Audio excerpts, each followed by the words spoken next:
ဆိုတော့ချက်ချင်းကိုစားတော်လိုင်းရေးတပ်ဖွဲ့တွေထံထောက်ပို့လုပ်နေတဲ့ဆိုတဲ့ဆွဆွဲချက်နဲ့နှစ်ဦးဖမ်းဆီးခံရအားလုံးပဲမင်္ဂလာပါတော်လိုင်းရေးတပ်ဖွဲ့တွေထံမှကြားခံနေတဲ့ထောက်ပို့လုပ်နေတဲ့ဆိုတဲ့ဆွဆွဲချက်နဲ့မန်လေးကအမျိုးသမီးတဦးနဲ့ရန်ကုန်ကအမျိုးသားတဦးတို့ကိုစစ်ကောင်စီကဖမ်းဆီးထိသိမ်းလိုက်ပါရီသူတို့နှစ်ဦးကဆိုတော့ချက်ချင်းရဲ့အွန်လိုင်းစေးရောင်းလုပ်ငန်းတွေလုပ်ကင်ပေးနေကြသူနှစ်ဦးလို့သိရပါရီနိုင်ငံခြားပစ္စည်းတွေထက်ဆေးဖြန့်ဝေပေးတာနဲ့ငွေကောက်တာတွေလုပ်ပေးပြီးတော့တော်လိုင်းရေးတပ်ဖွဲ့တွေစီကိုထောက်ပို့လုပ်ပေးနေခဲ့တယ်လို့စစ်ကောင်စီဘက်ကထုတ်ပြန်ချက်မှာပါရှိပါရီဖန်စီရမိသူနှစ်ဦးကိုဥပဒေနဲ့ညီထိရောက်စွာရေးယူသွားမယ်လို့ဆိုပါရီအဆိုတော်ချက်ချက်ကချမ်းမြငင်းဟာဆိုရင်တော့ဆရာနာသိမ်းမှုကိုစန့်ကျင်ခဲ့တဲ့လူပညာရှင်တို့ဖြစ်ပြီးစစ်ကောင်စီက905ကာကြီးနဲ့အမိန့်ထုတ်ခံရသူတို့ပါ2025ခုနှစ်ဖေဖော်ဝါရီလမှာဆိုတော်ချက်ဟာ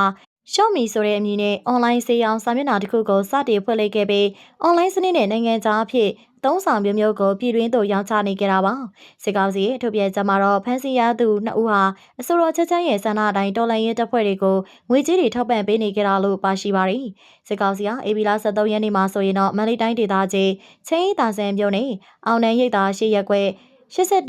80နှစ်လမ်းကြား33လမ်းနေမြို့သမီးကိုရင်ဆုံးဖမ်းမိခဲ့တာဖြစ်ပြီးမေလ10ရက်နေ့မှာတော့ရန်ကုန်တိုင်းဒေသကြီးတကုံမြို့သစ်တောင်ပိုင်းမြို့နယ်54ရပ်ကွက်မှာအမျိုးသားကိုပါထပ်မံဖမ်းဆီးခဲ့တာပါသူတို့နှစ်ဦးဟာနိုင်ငံတော်တည်ငြိမ်အေးချမ်းမှုကိုပြပြစေရတဲ့စူပူအောင်ကြောင်းမှုဖြစ်ပေါ်ရင်ဆိုရှယ်မီဒီယာများမှတစဉ်post တင်ရေးသားခြင်းတွေကိုပါပြုလုပ်ခဲ့တဲ့အတွက်905ကာကြီးတဲ့ပါအရေးယူထားခံရပြီးတော့နောက်ထပ်ပုံမှားတွေလည်းထပ်တက်လာနိုင်ပါရီ။ online စနစ်ဖြင့်ရောင်းချခြင်းလုပ်ငန်းကိုလည်းအရေးကြီးဝန်ဆောင်မှုလုပ်ငန်းဖြင့်စစ်ကောင်စီကအမိန့်ထုတ်ပြန်သတ်မှတ်ထားခဲ့ပါရီ။ရောင်းချခွင့်မှတ်ပုံတင်လက်မှတ်မရှိဘဲပြည်တွင်းပြည်ပမှတရားမဝင်ရောင်းချခြင်းပြည်ပမှဥပဒေမဲ့တင်သွင်းရောင်းချသူများနဲ့ချိတ်ဆက်၍ထပ်မံဖြန့်ဝေရောင်းချခြင်းများကိုစစ်ကောင်စီကဥပဒေနဲ့ကန့်သတ်လာခဲ့တာပါ။ဒါပြင်တော်လှန်ရေးဖွဲ့များထံထောက်ပံ့မှုများပြုလုပ်ရန်လူမှုကွန်ရက်များမှာတရားမဝင်ဈေးရောင်းချနေတဲ့အကောင့်တွေထံချိတ်ဆက်ခြင်းရောင်းချသည့်ပစ္စည်းများအားဝယ်ယူခြင်းတစိကံပြန်လည်ရောင်းချခြင်းနှင့်ထို့သောဆောင်ရွက်ရန်နည်းလမ်းတစ်ခုခုဖြင့်ကူညီဆောင်ရွက်နေသူများကိုလည်းအကြမ်းဖက်ဥပဒေညွှန်ကြီးထိရောက်စွာရေးယူသွားမယ်လို့